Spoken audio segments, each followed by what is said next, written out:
তো হুদুদ পাকে এসে বলছেন, সুলাইমান আলাইহিস সালামের সামনে এসে বলছেন, সালাম দিলেন, হুজুর আপনি আমাকে আপনার দরবারে জায়গা দেন।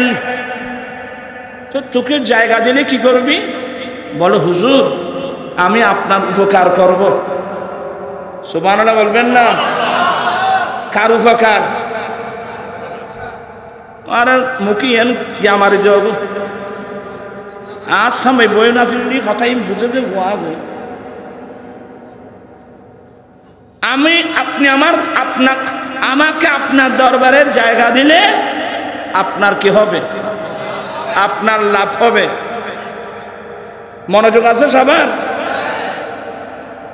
নাই তোমার আর খেয়াল হইল ও তাইর হুজুর হত্যাই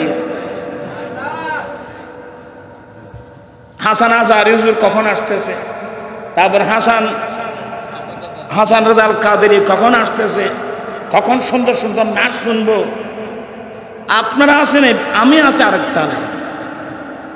এটা এই ওয়াজগুলো কোথায় যাচ্ছে জানেন? কোন মনোযোগ সহকারে শুনবেন। তো হুদুদ পাকি বলছেন যে কারণ আল্লাহ তো সুলাইমান আলাইহিস সালামকে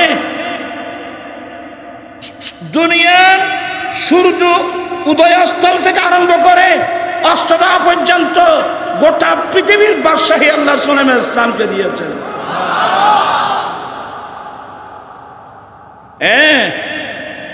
ওয়াহাবলি মারা অবস্থা হলাইনি এটা আমি মরা বুদ্ধি করলে বুদ্ধি।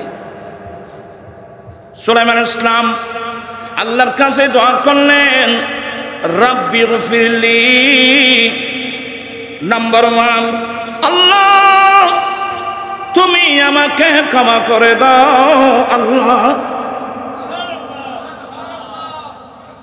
আল্লাহ তুমি ইস্তিগফার অনেক বড় নিয়ামত। সুলাইমান আলাইহিস সালাম বললেন, রব্বুল আলামিন তুমি আমাকে মাফ করে দাও। এই কথা বলার পরে ওয়াহাবলি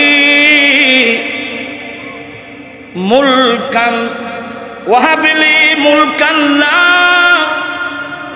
লা ইয়ামবাগি লিআহাদিন মিন বাদি। সুলাইমান আলাইহিস সালাম আল্লাহর কাছে দোয়া করলেন, রব্বুল আলামিন তুমি আমাকে ক্ষমা করে দাও। আল্লাহ আমি তোমার কাছে এমন রাজ্য চাচ্ছি, আমি তোমার কাছে এমন বাদশাহী চাচ্ছি। কার কাছে? আরো জোরে বলেন, কার কাছে?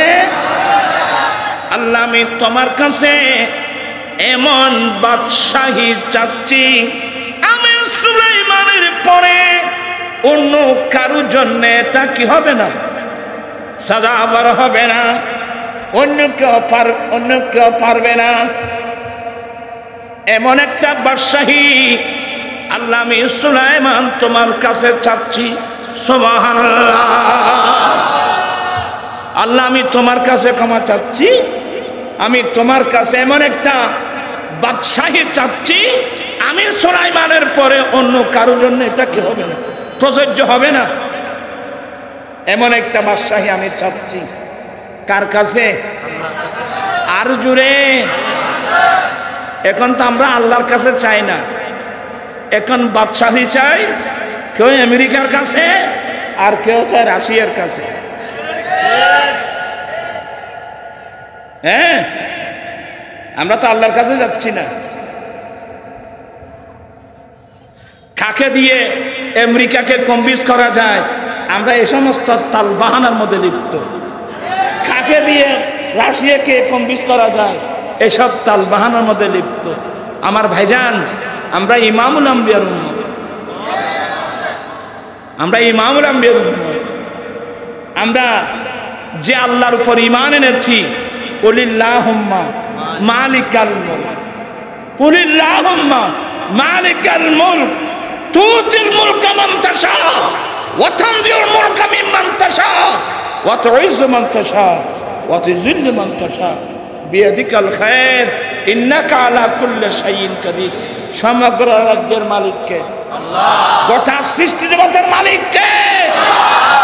কিন্তু আল্লাহ যাকে চায় এই মানুষই নাববেন নামাজ, আল্লাহ যাকে চায় তাকে সে বাদশাহী গায়েব জানে না। এটা বোঝানোর জন্যে ওই হুজুর যে যুক্তি পেশ করলো, আমার ভাইরা রসুল পাকের কাছে উদ্দেশ্য জ্ঞান থাকতো তাহলে উহুদের মাঠে দন্দান শহীদ হবে, এটা নবী জানলেন না কেন? নবী জানলে তো যেতেন না। কি মানি তো ছেলে বলে ঠিক ঠিক ঠিক উহুদের মাঠে নবীর দন্দান শহীদ হবে, এটা নবী জানে না। এখানে অনেক স্কুল কলেজের ছাত্ররা আছে, এটা কি শুদ্ধ হয়েছে কথাগুলো?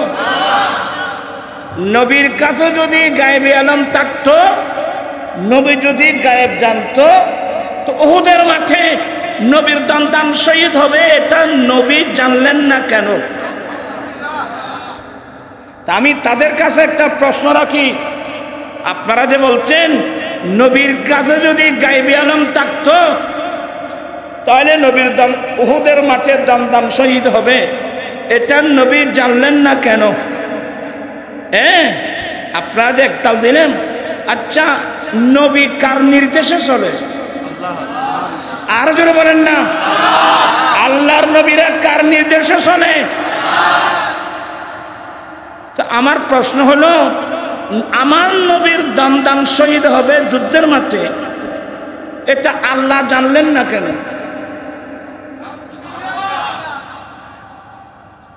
আপনি উত্তর দিতে পারবেন? যে ব্রেন লাগবে, কোরআন হাত ভালো ওস্তাদের কাছে লেখাপড়া করতে হবে। আপনি যে বললেন নবীর কাছে যদি গায়েবে আলম থাকতো তাহলে উহুদের মাঠে দন্দান শহীদ হবে, এটা জানলেন না কেন? জানলে তো তিনি যেতেন না।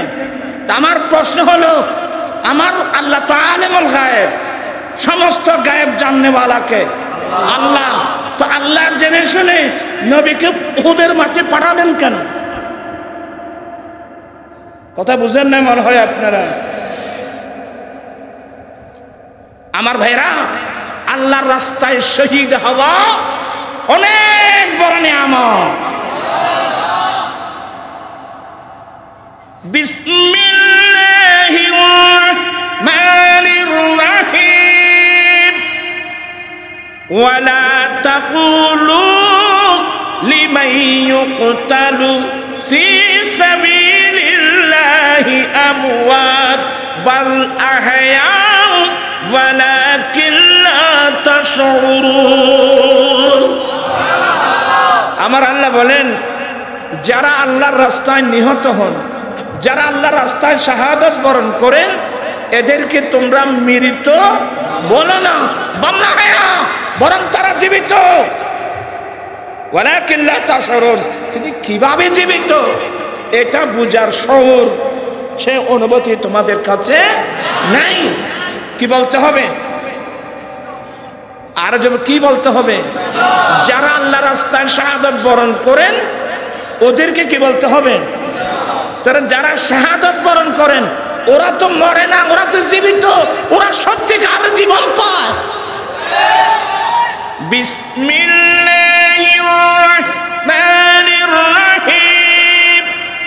লা তাহসাবান্নাল্লাযীনা কুতিলু ফি সাবিলিল্লাহি আমওয়াত বাল আহয়াউম ইনদা রাব্বিহিম ইউরযাকুন। আল্লাহ বলেন, যারা আল্লাহর রাস্তায় শাহাদাত বরণ করেন এদেরকে মৃত্যু মুখে বলা তো দূরের কথা, তোমারা মনে মনেও এরা মৃত্যু বলে ধারণা করতে পারবা না। এরা জীবিত। এরা কি? আরে জুড়ে এরা কি? এরা জীবিত না। ইনদা রাব্বিহিম ইউরযাকুন, আল্লাহর পক্ষ থেকে তাদের কাছে কি এসে থাকে? রিজিক এসে থাকে। চিৎকার দিয়ে বলুন না সুবহানাল্লাহ। আরে আল্লাহর রাস্তায় শাহাদাত বরণ করা এটা তো বড় নিয়ামত। তো এই যে এরা যে যুক্তি পেশ করে যে নবীর কাছে যদি গায়েবে আলম থাকতো তাহলে নবী উহুদের মাঠে দন্দান শহীদ হবে, নবী জানলেন না কেন? জানলে তো তিনি যেতেন না। এগুলো কি ইমানদারি কথা? এবার আমি আপনাদেরকে যে বুঝাতে চেয়েছিলাম ওই কয়টা বাকি, একটা হলো হুদহুদ, আরটা হলো কাক খাওয়ার ওয়ারা। একটা হলো হুদহুদ, সবার মনোযোগ আছে তো? হুদহুদ পাকে এসে বলছেন, সুলাইমান আলাইহিস সালামের সামনে এসে বলছেন, সালাম দিলেন, হুজুর আপনি আমাকে আপনার দরবারে জায়গা দেন। তো তোকে জায়গা দিলে কি করবি? বলো হুজুর আমি আপনার উপকার করব। সুবহানাল্লাহ বলবেন না? কার উপকার? আর মুখিয়েন কি আমার যোগ আজ সময় বই না কথাই বুঝতে বই আমি আপনি আমাকে আপনার দরবারের জায়গা দিলে আপনার কি হবে? আপনার লাভ হবে। মনোযোগ আছে সবার? নাই তোমার আর খেয়াল হইল ও তাইর হুজুর হত্যাই হাসান আজহারী হুজুর কখন আসতেছে, তারপর হাসান রাজাল কাদেরী কখন আসতেছে, কখন সুন্দর সুন্দর নাচ শুনবো। আপনারা আছেন, আমি আছি আরেকটা। এটা এই ওয়াজগুলো কোথায় যাচ্ছে জানেন? খুব মনোযোগ সহকারে শুনবেন। তো হুদহুদ পাখি বলছেন যে কারণ আল্লাহ তো সুলাইমান আলাইহিস সালামকে দুনিয়ার সূর্য উদয়স্থল থেকে আরম্ভ করে অস্তদা পর্যন্ত গোটা পৃথিবীর বাদশাহী আল্লাহ সুলাইমান আলাইহিস সালামকে দিয়েছেন।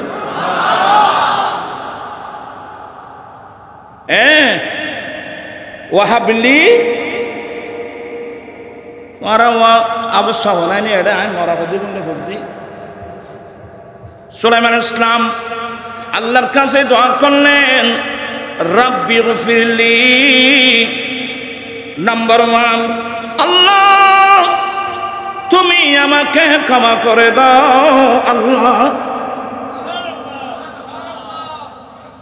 আল্লাহ তুমি ইস্তিগফার অনেক বড় নিয়ামত।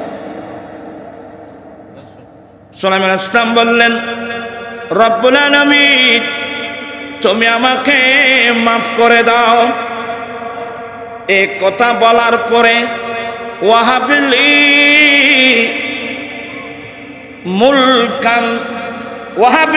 মুলকান লা ইয়ামবাগি লিআহাদিন মিন বাদি। সুলাইমান আলাইহিস সালাম আল্লাহর কাছে দোয়া করলেন, রব্বুল আলামিন তুমি আমাকে ক্ষমা করে দাও।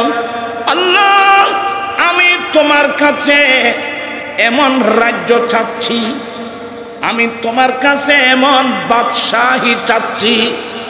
কার কাছে? আরো জোরে বলেন, কার কাছে?